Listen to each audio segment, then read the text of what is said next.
হারাম উপার্জনকারী দাওয়াত দিলে বা হাদিয়া দিলে তা গ্রহণ করা যাবে কি?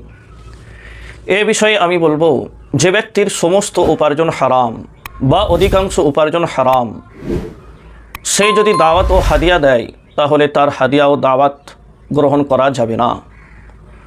কেননা আল্লাহ সুবহানাহু তাআলা কোরআনে কারীমে বলেছেন, ইয়া আইয়ুহাল্লাযীনা আমানু কুলু মিন তাইয়্যিবাত মা রাযাকনাকুম, হে মুমিন বান্দগণ, তোমরা আমার দেওয়া পুত পবিত্র রিজিক হতে খাও।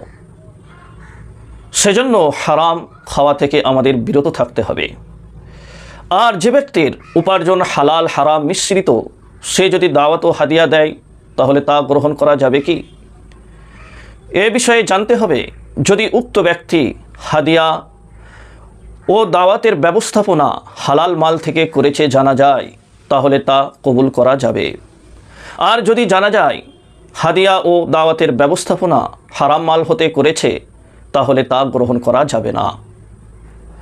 পক্ষান্তরে যার উপার্জন হালাল হারাম মিশ্রিত, কোন উপার্জনটি হালাল কোন উপার্জনটি হারাম এটা পৃথক পৃথক রাখা নাই, জানা নাই, এমন ব্যক্তি যদি দাওয়াত করে বা হাদিয়া দেয় তাহলে তা গ্রহণ করা যাবে কি?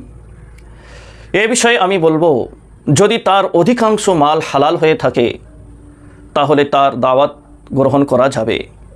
আর যদি তার অধিকাংশ উপার্জন হারাম হয়ে থাকে তাহলে তা গ্রহণ করা যাবে না। কেননা ফতোয়া-ই হিন্দিয়ার মধ্যে